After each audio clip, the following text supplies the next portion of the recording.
Halo, Assalamualaikum. Perkenalkan, nama saya Cinta Gisti Oktaria, mahasiswa dari STIK Sukabumi. Di video kali ini saya akan membahas tentang diet pada penyakit paru atau PPOK. Nah, sebelumnya apakah sudah ada yang tahu apa itu PPOK atau apa itu penyakit obstruktif paru?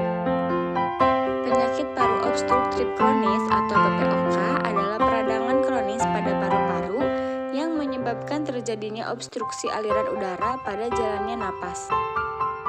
Ada dua kondisi yang paling umum yang berkontribusi pada penyakit PPOK. Yang pertama ada bronkitis kronik atau terjadi peradangan pada bronkus. Yang kedua yaitu pada emfisema atau peradangan dan kerusakan terjadi pada alveoli yang merupakan sebuah kantong tempat pertukaran oksigen dan karbon dioksida. PPOK ini mempunyai karakteristik keterbatasan jalan napas yang tidak sepenuhnya fleksibel. Yang pertama ada tipe pink paper, pasien kurus, mengeluarkan napas melalui mulut yang setengah terkatup, cenderung pada pasien emfisema. Yang kedua yaitu tipe blue bladder, yaitu pasien gemuk, sianosis, edema tungkai, dan lebih banyak pada pasien bronkitis kronik. Selanjutnya ada penyebab dan faktor resiko penyakit paru obstruktif kronis. Yang pertama, memiliki kebiasaan merokok atau sering terpapar asap rokok dalam perokok pasif.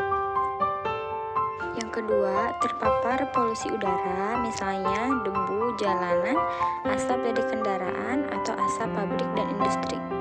Yang ketiga, menderita penyakit asma, tuberkulosis, infeksi HIV, dan kelainan genetik yang menyebabkan kekurangan protein. Keempat, memiliki keluarga dengan riwayat penyakit PPOK.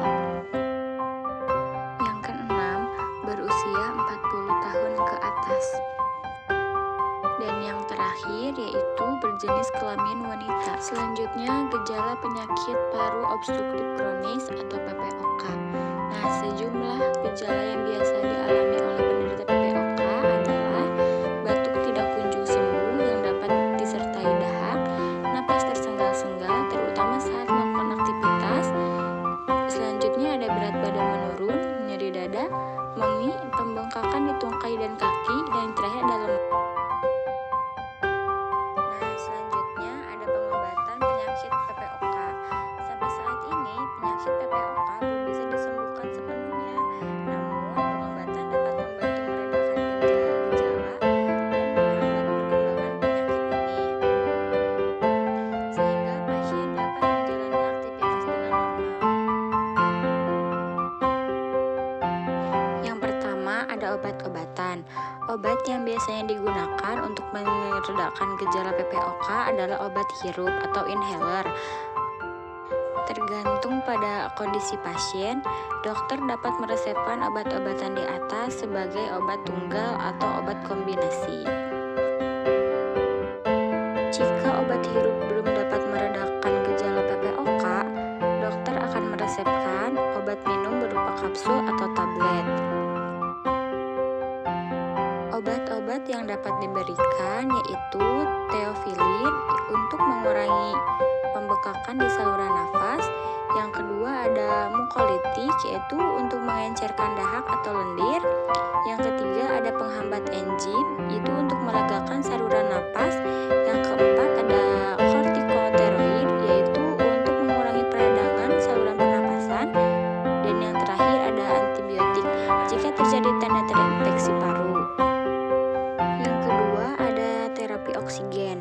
Terapi ini bertujuan untuk memberikan pasokan oksigen ke paru-paru. Pasien bisa menggunakan tabung oksigen portabel yang bisa dibawa kemana saja. Lamanya penggunaan tabung oksigen tergantung pada kondisi pasien.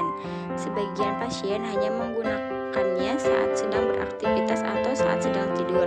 Namun, sebagian lain harus menggunakannya sepanjang hari. Selanjutnya ada rehabilitasi paru-paru atau fisioterapi dada, bertujuan untuk mengajarkan pasien terapi fisik yang sesuai dengan kondisinya. pola makan yang tepat, serta untuk memberikan dukungan secara emosional dan psikologis. Selanjutnya ada alat bantu nafas. Jika gejalanya cukup serius, pasien harus menggunakan alat bantu nafas yaitu mesin ventilator. Ventilator adalah mesin pemompa udara yang akan membantu pasien bernapas. Ventilator terhubung dengan saluran pernapasan pasien lewat selang yang dimasukkan hingga ke trakea dengan cara inkubasi.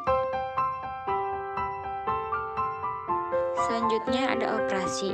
Operasi dilakukan pada pasien yang gejalanya tidak dapat diredakan oleh obat-obatan ataupun terapi. Jenis operasi yang dapat dilakukan antara lain, yang pertama ada operasi pengurangan volume paru-paru, yaitu operasi ini bertujuan untuk mengangkat bagian paru-paru yang sudah rusak, sedangkan jaringan paru-paru yang sehat bisa berkembang.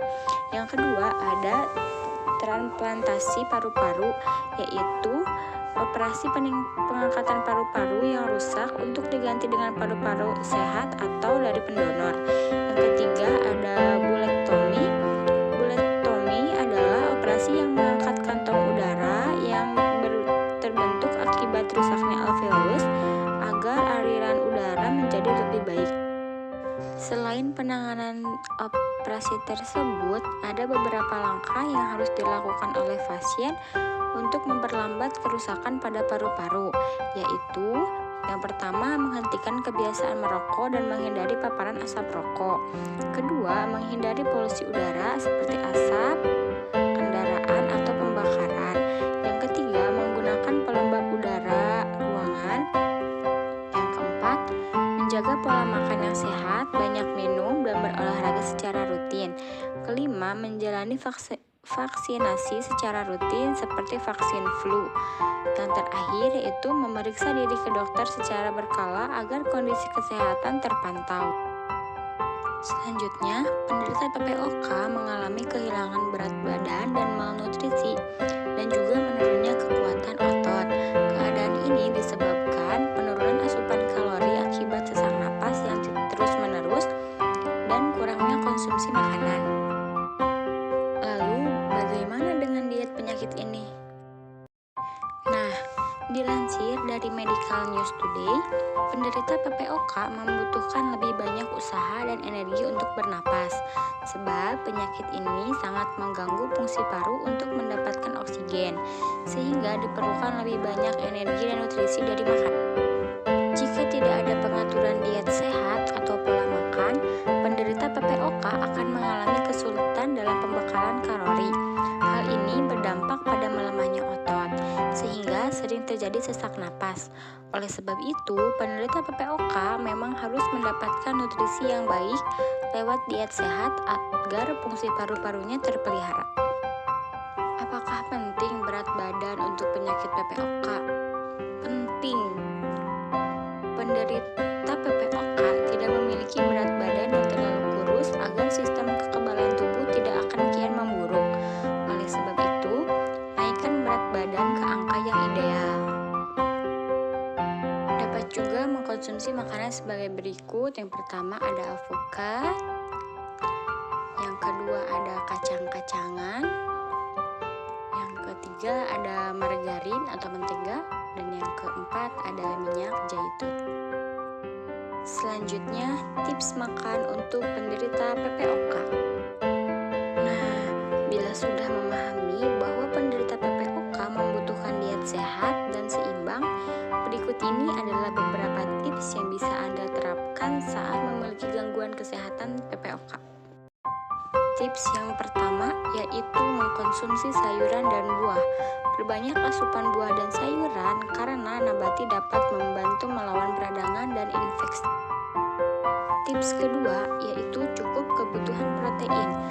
Protein penting untuk kesehatan otot, tulang, darah, serta sistem kekebalan tubuh. Sumber protein yang bisa dipilih adalah ikan, telur, daging, unggas tanpa lemak, susu, kacang kedelai, dan sedikit daging merah. Nah, tips yang ketiga ketiga yaitu minum air putih.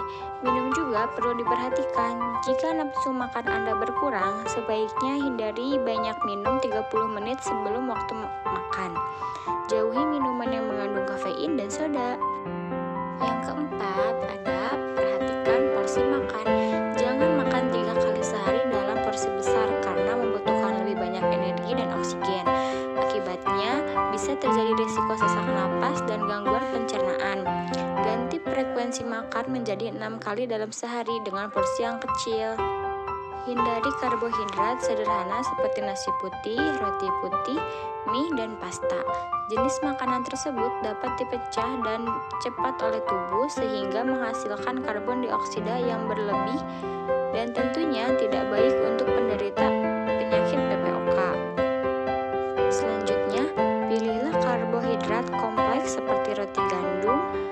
Daripada mengkonsumsi makanan mentah yang sulit untuk dikunyah, sebaiknya penderita PPOK mengkonsumsi makanan yang diolah dapat menjadi sup.